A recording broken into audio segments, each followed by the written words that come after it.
My brothers and sisters, we are standing on the edge of a turning point. The winds of change are blowing stronger than ever before, and the signs around us are shouting for attention. This is not the hour for silence, for sleep, or for compromise. This is the time to wake up, to look up, and to get ready for what's coming. Because whether we realize it or not, the shaking has already begun. We see it in our homes, in our nations, and in our hearts. Confusion, fear, division, and rebellion against what is right. Truth is being twisted, values are being traded for comfort, and the world is calling what is wrong right. But make no mistake, a day is coming when every hidden thing will be exposed, every secret revealed, and every foundation tested by fire. The question today is not what's coming, but are you ready? Because the warning is not meant to scare you, it's meant to prepare you. The storm that is rising is not just physical or political, it's spiritual. And only those who are rooted in truth, anchored in faith, and grounded in obedience will stand when the winds blow. Don't let the noise of this world drown out the whisper of eternity. The distractions are many: technology, pleasure, comfort, and chaos. But your soul must not be lulled to sleep. The call to awaken is urgent. The time to stand firm is now. When darkness grows thicker, light must shine brighter. God is not done. He is still shaking what can be shaken so that what cannot be shaken will remain. He is calling for hearts that are pure, hands that are clean, and spirits that are steadfast. He is raising up a people who will not bow to fear, who will not blend into culture, and who will not be silent when truth must be spoken. So hear this warning, not as a threat, but as an invitation. An invitation to realign your priorities, to examine your heart, to walk in integrity, and to return to the source of your strength. The time for playing church, pretending faith, or living lukewarm is over. This is the moment to decide who you belong to, what you believe, and how you will stand when the test comes. Because what's coming will separate the real from the fake, the faithful from the fearful, and the committed from the comfortable. The shaking will reveal who built their house on the rock and who built on sand. But those who stand firm, those who refuse to bow to fear or compromise, will rise stronger than ever before. The warning has been given, the signs are clear. But with every warning comes a promise. Those who trust will not be shaken. So rise up, strengthen what remains. Set your eyes not on the chaos, but on the calling. Because while the world trembles, the faithful will triumph. A spiritual storm is rising, one that cannot be measured by weather forecasts or political predictions. It is not the kind of storm that merely rattles the earth, it shakes the soul. This storm is unlike anything humanity has faced before because it is not seen with the eyes, but felt in the spirit.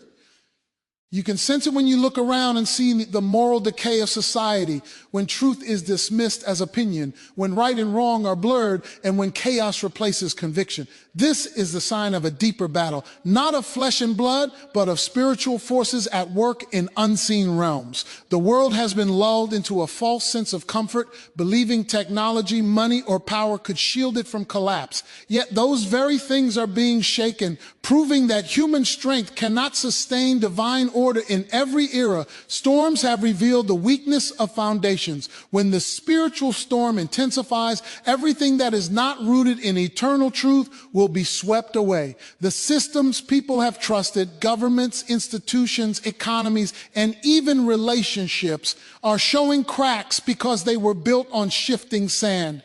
What was once stable now feels uncertain, and what once looked solid is now fragile. This is not punishment, it is revelation. The shaking is exposing what was hidden, uncovering the instability that pride tried to hide. It is God's way of showing that only what is built on truth will stand when the winds of deception blow. Many feel the unease in their spirit. They can't always explain it, but they know something is shifting. It is the sense that time is running short, that the world is on the edge of something bigger than politics or climate, something eternal. This feeling is not paranoia, it is discernment. The storm is calling people to wake up from spiritual slumber, to recognize that the battle for souls is intensifying. The forces of darkness are louder, bolder, and more deceptive, and the silence of the faithful has only strengthened their voice. But the storm will not just destroy, it will also define. It will reveal who truly believes and who merely pretends. In this season, comfort will not protect you. Titles, possessions, or achievements will not shelter you. Only faith, real, active, unshakable faith, can endure the storm. Those who have built their lives on truth will find peace even when the winds howl. They may bend but will not break because their roots go deep. But those who built on appearance, on compromise, or on temporary success will find their foundations failing beneath them. This is why the spiritual storm is both a warning and a mercy. It's a call to rebuild, to return, and to repent before the final shaking comes. This rising storm will test families, churches, nations, and individuals. It will separate those who live by conviction from those who live by convenience. It will demand courage when fear surrounds you, integrity when compromise tempts you, and faith when logic fails you. The storm will not wait for your schedule or your comfort. It will come suddenly, and only those who are spiritually ready will stand strong. Yet there is hope in this reality, because every storm in history has had one purpose: to clear away what doesn't belong so that new growth can begin. The same is true now. The storm will strip away false securities, but it will also strengthen those who endure it. The spiritual atmosphere is shifting, and those who are sensitive can feel it. The tension, the pressure, and the unrest are all signs that something bigger is at work. The question is not whether the storm is coming, it already has. The question is whether your foundation can withstand it. Those who stand on truth will not fear the thunder, because they know the one who commands the storm. They understand that every gust of wind, every flash of lightning, and every shaking of the earth is a reminder that human power is limited, but divine power is eternal. The storm is rising to awaken the sleepers, to strengthen the faithful, and to remind the world that only what is eternal will endure. The warning that has been spoken is not one meant to create fear, but to stir preparation. Fear weakens, but preparation empowers. Fear paralyzes, but readiness sets you in motion. When a storm is on the horizon, a wise person doesn't panic. They prepare. They strengthen what needs to be strengthened, secure what needs to be secured, and position themselves where they can endure the impact. Spiritually, it is no different. The world is filled with voices of fear, chaos, and confusion, but those who have discernment will understand that the warning is an act of mercy. It is heaven's way of saying, get ready. Not because destruction is the goal, but because purification is the process. The purpose of the warning is to separate those who walk by sight from those who walk by faith. Too many people allow fear to be their compass, guiding their decisions and reactions. They read the news, watch the chaos, and let panic set in. But fear never builds, it only destroys. Preparation, on the other hand, is rooted in wisdom. It is the awareness that something is shifting and the determination to align yourself with what is right before the pressure comes. When a builder knows a storm is approaching, he does not abandon the house, he reinforces it. The same must happen in the soul. Strengthen your faith, renew your prayer life, and anchor your trust in something stronger than your emotions. Because what is ahead will require hearts that are steady, not shaken by rumors or headlines, but grounded in truth. The greatest danger of ignoring the warning is complacency. Many think they have time. Many believe the shaking won't touch them, but warnings are never given without reason. The shaking that is coming will test everyone, regardless of status or comfort. Yet for those who are prepared, the shaking will not destroy. It will purify. It will strip away what is false, leaving behind only what is real. Fear tries to convince you that the shaking means the end, but faith reveals that it means transformation. The world sees instability and cries out in despair, but those who are spiritually awake see opportunity, the opportunity to rise, to lead, and to demonstrate unshakable faith in the middle of uncertainty. Preparation begins in the heart. It's not about storing up things in the physical, but storing up strength in the spiritual. It's about knowing that peace is not the absence of conflict, but the presence of faith. When the world trembles, peace will belong to those who prepared in prayer. When confusion spreads, clarity will belong to those who have spent time in truth. When fear grips the hearts of many, courage will rise in those who have already faced their fears before the storm arrived. This kind of preparation doesn't come through comfort. It comes through consistency, the daily choice to trust, to obey, and to stay grounded no matter how dark the sky becomes. The warning calls for personal examination. Are you building your life on what lasts or on what fades? Are your priorities eternal or are they temporary? Are you more connected to the world's noise or to heaven's voice? These questions are not meant to condemn, but to awaken. There is still time to prepare, to return, to realign. The shaking is not designed to destroy the faithful, but to awaken the sleeping. Fear looks at the storm and trembles. Faith looks at the storm and prepares. The wise don't waste the warning. They use it as a signal to stand firm and to fix what has been neglected. When the world is caught off guard, those who have prepared will become the steady ones, the lights that guide others through darkness. They will not crumble because their confidence was never in the calm, but in the Creator who commands both the calm and the storm. The purpose of the warning is not to terrify you about what's coming, but to strengthen you for what's coming. Fear says, you won't make it. Preparation says, you will stand. Fear says, everything is falling apart. Faith says, everything is falling into place. The difference between the two lies in whether you choose to panic or prepare. And those who prepare, those who keep their hearts anchored and their minds clear, will not only survive the storm, but will emerge from it refined, ready, and unshakably strong. In a world drowning in confusion, truth has become the rarest treasure. People search for it in headlines, in trends, in opinions, and in philosophies that shift with every season. Yet truth has not changed. It remains steady, unmovable, and absolute. The problem is not that truth has disappeared, but that humanity has stopped listening. The noise of culture has grown louder than the whisper of wisdom. The world now celebrates deception as sophistication and mocks conviction as ignorance. This distortion is not new, but it has grown more dangerous because it comes disguised as enlightenment. When darkness dresses itself as light, only those who know truth can discern the difference.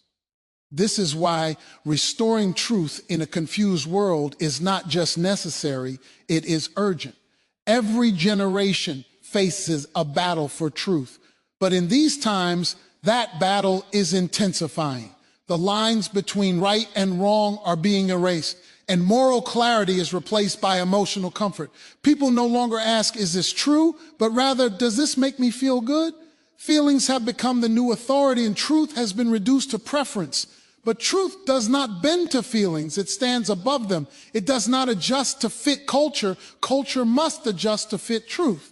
When people abandon truth for convenience, chaos follows. Homes fall apart, communities lose direction, and nations crumble under the weight of deception. That is the world we are witnessing. A world where truth has been traded for comfort, where conviction has been silenced by compromise. But even in the midst of confusion, there are those who refuse to bow to the spirit of deception.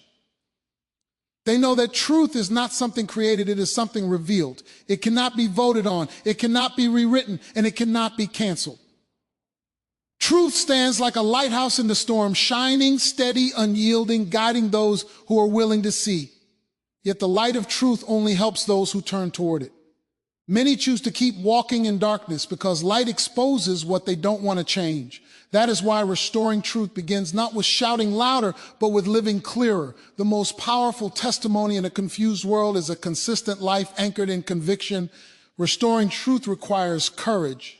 It takes boldness to stand for what's right when the crowd is cheering for what's wrong. It takes strength to speak truth when silence is safer. But courage has never been comfortable. It has always been costly. Those who stand for truth will be misunderstood, criticized, and sometimes rejected, but they will also be remembered as the ones who didn't bow. History honors the few who stood firm when the majority wavered. In every generation, truth seekers become truth bearers, people who refuse to let lies define their legacy. They understand that truth is not popular, but it is powerful. It doesn't need to be defended. It only needs to be declared and lived. The confusion that fills our world today is not a sign that truth has lost power. It's a sign that people have lost connection to it. When truth is removed, emptiness takes its place. When deception is embraced, destruction soon follows.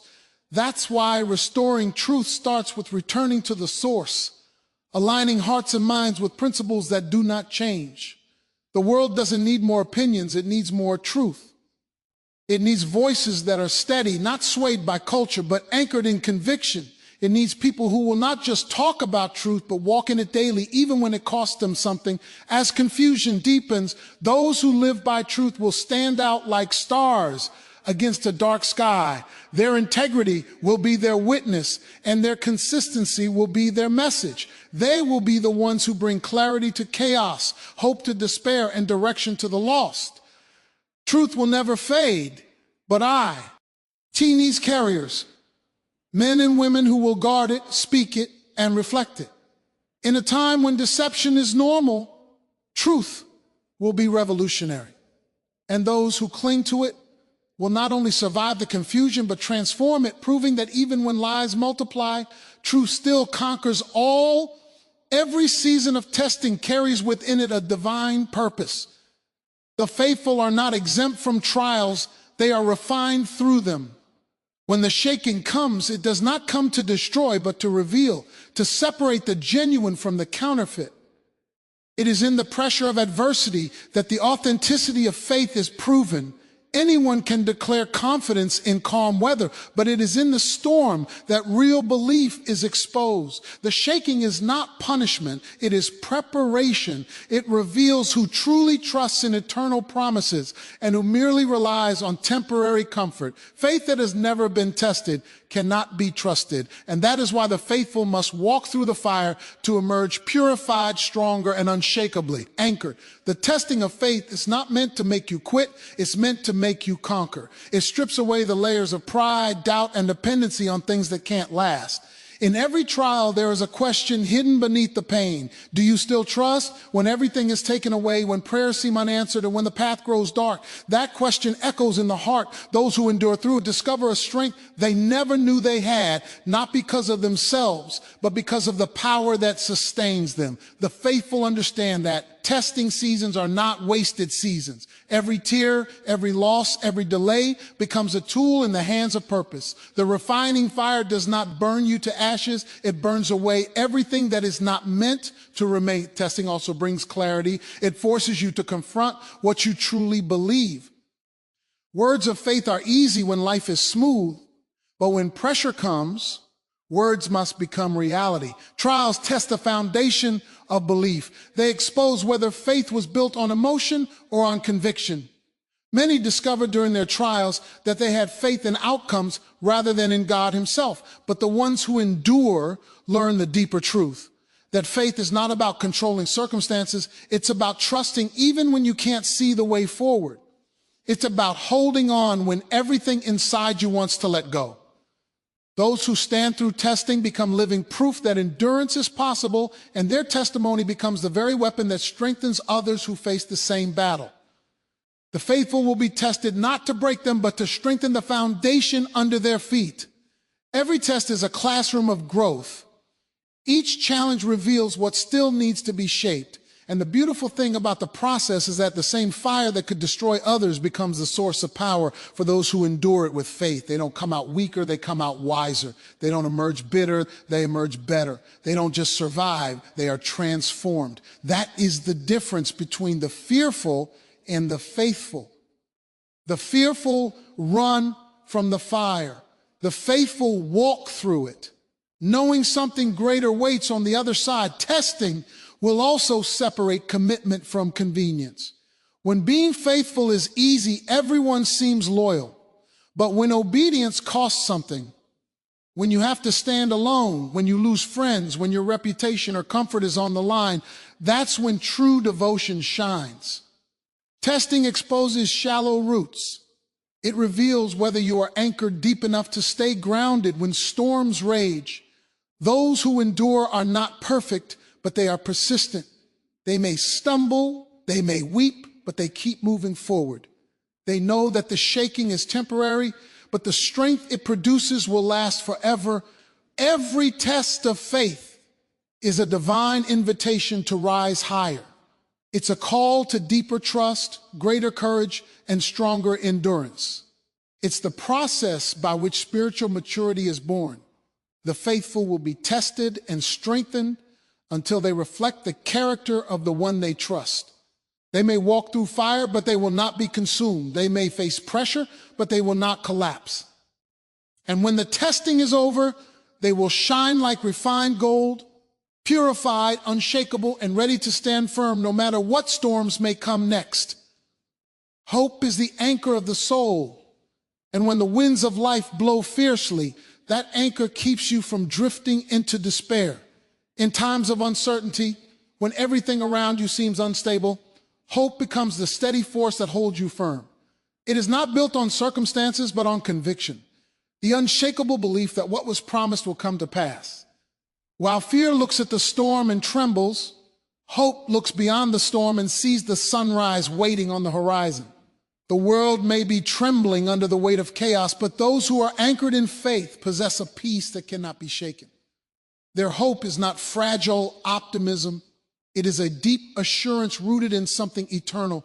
The beauty of hope is that it flourishes most in darkness. Just as stars shine brightest when the night is darkest, hope glows when everything else fades. It does not deny the pain or the storm. It simply refuses to let them define the outcome. Hope says, this is not the end. It reminds you that even when life feels out of control, there is a greater hand still in control. That hand never slips, never weakens, and never forgets its promises. Those who are anchored in that truth find strength that logic cannot explain. They face challenges with quiet confidence, knowing that the same power that holds the universe together is holding them too. Hope doesn't remove the storm. It transforms how you endure it. It gives purpose to pain and meaning to waiting. It whispers to the heart that every trial is temporary, every tear is noticed, and every delay is divine. When faith and hope work together, they turn fear into endurance. Hope allows you to see beyond what is visible, to trust that something good is being formed even in seasons that make no sense. Many lose strength because they focus only on what they see. But those who fix their eyes on what is unseen, on eternal truth rather than temporary chaos, discover that hope is more powerful than despair. Anchored hope is not passive. It does not sit idly wishing for better days. It actively holds you steady in the present. It empowers you to rise when you feel like falling and to stand when the weight of life tries to push you down. It is the quiet voice that says, keep going, when everything inside screams, give up. True hope comes from knowing that no storm lasts forever and no darkness can outlast the dawn. It teaches you to wait with expectation, not anxiety, because you know that the one who promised is faithful. Even when you don't know how, hope assures you that he will make a way. The anchored soul lives differently. It does not panic when the world trembles. It does not crumble when things fall apart. It stands calm because it knows the foundation beneath it cannot be moved. Hope gives courage in chaos and joy in the midst of pain. It lifts your eyes above the storm and fixes them on the promise. Those who carry such hope become beacons for others, lights in a world drowning in despair. Their peace becomes contagious, their endurance becomes inspiring, and their confidence becomes unshakable proof that hope is not a feeling, but a force. When everything around you is unstable, hope keeps you grounded. When others give up, hope pushes you forward. When fear whispers defeat, hope reminds you of destiny. That is why those anchored in faith are never truly hopeless. They may bend under pressure, but they never break. They may cry through the night, but joy always comes in the morning. Hope does not erase the storm, but it ensures you'll still be standing when the storm passes. And when it does, you'll realize that hope was never about escaping the battle. It was about enduring it with peace, with confidence, and with unwavering trust that every storm eventually gives way to victory. Goodbye.